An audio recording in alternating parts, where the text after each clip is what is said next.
find out what is going on. Ron, what's with the cotton as high as the elephant's eye, or at least price? Yeah, 2 days in a row, cotton has risen to its so-called limit up. Cotton prices surging to their highest levels in almost 4 years. Let's bring in Bloomberg's Ron Day to find out what is going on. Ron, what's with the cotton as high as the elephant's eye, or at least price? Yeah, 2 days in a row now, cotton has risen to its so-called limit up, the maximum allowed by the exchanges. And I spoke with one analyst, or a broker named Mike Stevens, who said that in the 35 years or so he's been trading cotton, he's never seen back-to-back maximum increases in cotton in one day. The dollar declining has made cotton cheaper. The other thing is just it's tracking the agricultural commodities rally. Ron Day is joining us from our Princeton bureau. Ron, talk to us a little bit about how much of this drop that you're seeing today is because of demand for servers.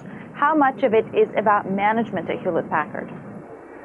Overall, this cost them $400 million in revenue. They said on the conference call earlier, Hewlett-Packard didn't really break it down by either item. We can say that the server operating, there's an operating loss of about $200 million, so we know that. So it was pretty steep. We're seeing a lot of competition from Dell. We saw today that there was an ad in the newspaper. Dell was cutting a small and medium-sized business server by $64, which, Dell is coming on strong. EMC, IBM. Our own Ron Day joins us now live from Princeton, New Jersey, with more on the story. Ron, obviously you cover Qualcomm. Was the news this morning a surprise? The analysts I've spoken to said this is not a surprise. Qualcomm has been looking for somebody to replace Irwin Jacobs, who was 71, for the past few years. And Paul Jacobs was supposed to be the top name in the running.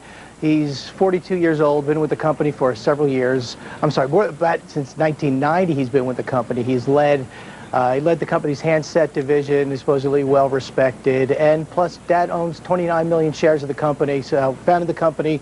He's got a big say, and no surprise, I guess he picks his son.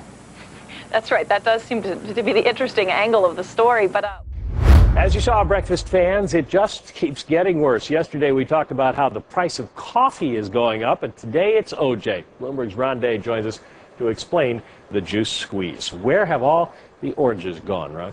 Well, the oranges are actually coming back in a way, but there will not be as many as people had expected.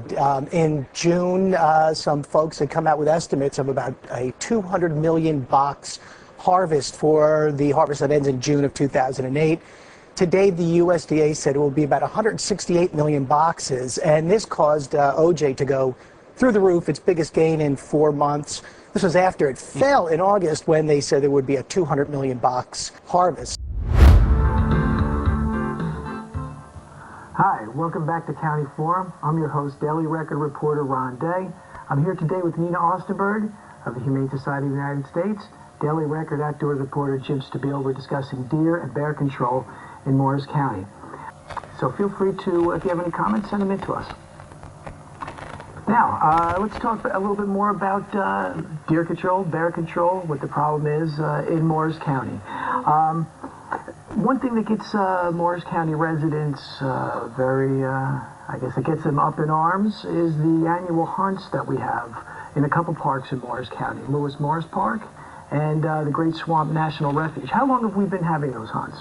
Well, in the meantime, since we don't have a bear hunt right now, and the bear population it's encroaching, and so is the deer population. It's in people, they're, like we said, Route 10 in Parsippany during rush hour. You can't get much closer than that.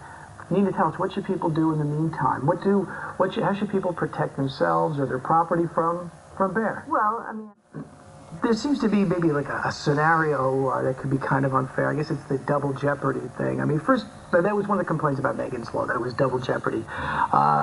So there's a person who's paid their debt to society. They're free from jail. They've done their time.